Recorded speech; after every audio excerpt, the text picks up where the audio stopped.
The rain slammed against the glass walls of the skyscraper like 1,000 angry hands, and inside the silent lobby a woman who had once been worth billions sat alone on the cold marble floor, trembling. Her designer coat was soaked, her mascara smeared down her cheeks, and the phone in her hand displayed a single brutal headline that had just erased her entire world. Valentina Hart loses empire in shocking corporate collapse. Just 12 hours earlier, Valentina Hart had been one of the most powerful businesswomen in America. Now she had nowhere to go. Her breath shook as she stared at the glowing screen. The security lights above flickered, reflecting off the polished marble like distant lightning. Have you ever watched your entire life collapse in a single moment? Not slowly, not gradually, but all at once, like a building falling. Valentina had. The silence in the lobby felt deafening. The building that once buzzed with assistants, executives, investors, and reporters was now empty, abandoned after the catastrophic news broke hours earlier. The board had removed her. Her accounts were frozen. Her company had declared emergency bankruptcy protection. Investors were already suing, and every news channel in the country was broadcasting her downfall like entertainment. Her hand trembled as another message appeared on her phone. Unknown number. You're finished. She closed her eyes. The words echoed like a gunshot inside her mind. For 20 years she had built Hart Technologies from nothing. She had slept in offices, skipped birthdays, sacrificed friendships, and endured endless humiliation in a male-dominated industry. And she had won. At least, she thought she had. But the betrayal came from the one place she never expected. Her own board. Earlier that morning, they had gathered in the glass conference room on the 47th floor. She could still hear the chairman's voice.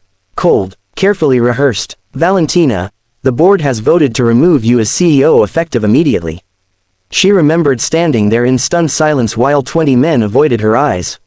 Her own company. Gone. Just like that. Have you ever felt a betrayal so deep that it feels like the ground disappears beneath your feet? Valentina slowly stood up from the marble floor. Her legs felt weak, like they belonged to someone else. The skyscraper that once symbolized her power now felt like an empty monument to her failure.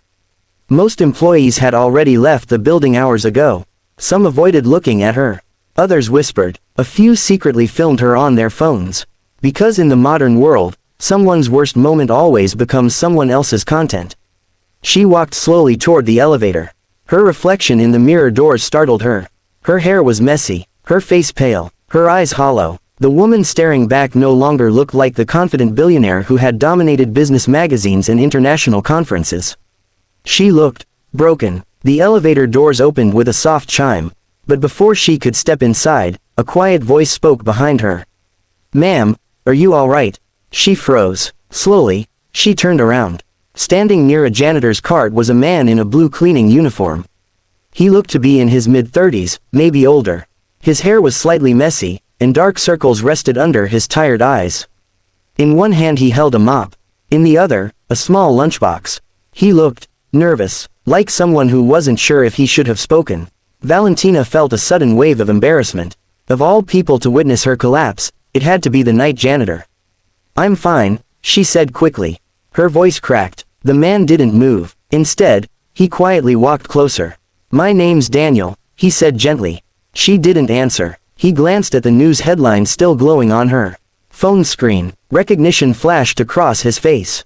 "Oh, you're..." He stopped himself before finishing the sentence. Valentina exhaled slowly. "Yes," she said bitterly. "I'm the woman who just lost everything." Daniel didn't laugh. He didn't look impressed. He didn't even seem shocked. Instead, he simply nodded once, like someone who understood loss more than most people. "That must hurt," he said quietly. The simplicity of his words surprised her. Everyone else had reacted with curiosity, gossip, or judgment. But this stranger spoke with genuine empathy. For a moment neither of them spoke. Rain hammered against the windows. Thunder rolled through the sky above the city. Then Daniel asked something unexpected. "Do you have somewhere to go tonight?" The question hit her harder than she expected. Because the honest answer was no. Her penthouse apartment had already been seized by legal teams earlier that evening. Her credit cards were locked. Her so-called friends had suddenly become unreachable. Even her assistant had stopped answering calls. Valentina swallowed the lump forming in her throat. "I'll figure something out," she said. Daniel studied her face carefully. Then he did something no billionaire in the world had ever done for her before. He pulled a small plastic chair from beside his cleaning cart. "You look like you need to sit," he said. She stared at the chair. It looked cheap, simple, the kind of chair usually ignored by people in luxury offices. But right now it felt strangely comforting. Slowly, she sat down. Daniel disappeared for a moment and returned with a paper cup of coffee from a vending machine. "It's not great," he admitted. "But it's warm." She hesitated before accepting it.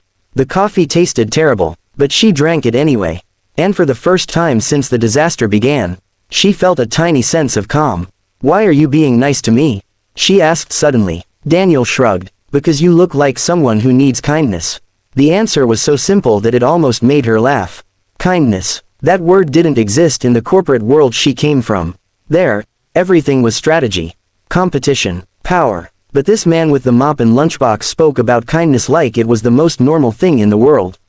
"Do you have kids?" she asked, noticing a small drawing taped to his janitor cart.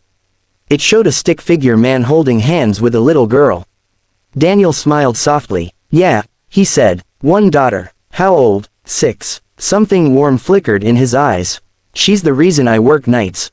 Valentina looked down at the drawing again. The child had written 3 crooked words above the figures. "I love Daddy." For some reason, the sight made her chest tighten. "You're a single father?" she asked. Daniel nodded. "Her mom passed away 3 years ago." The words were spoken quietly, without self-pity, but Valentina suddenly felt ashamed of her own problems. This man had lost his wife. And yet he stood here offering comfort to a stranger. "Life hits hard sometimes," he continued, wiping the floor nearby. "But you keep moving." She studied him carefully. His shoes were worn, his uniform slightly faded, but there was something steady about him. Something grounded, something real, something she hadn't seen in the corporate world in years. "What's your daughter's name?" she asked. "Lily." The way he said it carried pride, love, exhaustion, everything at once. Valentina stared at the rain again. "Have you ever noticed how sometimes the person with the least gives the most?" She suddenly realized something strange. In a building that once housed thousands of employees, investors, executives, and assistants, the only person who had stopped to ask if she was okay was the janitor. Thunder shook the windows again. And Daniel glanced at the clock on the wall. "You shouldn't stay here all night," he said gently. She let out a tired breath. "I don't have a choice." Daniel hesitated, clearly debating something in his mind. Then he said something that would change both of their lives forever.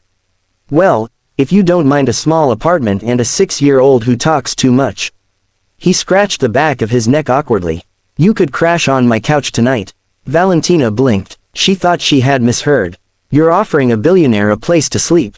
she asked. Daniel chuckled softly. "Former billionaire." For the first time that night, a tiny smile appeared on her face. But inside her mind, another question echoed. Why would a stranger do something like this? What kind of man opens his home to someone who has nothing left to offer? She had spent her entire life surrounded by powerful people, and yet, none of them had shown the humanity this janitor had shown in just 10 minutes. She looked at him carefully. Then she asked the question slowly. "Daniel, why would you trust me?" He leaned against his mop hand.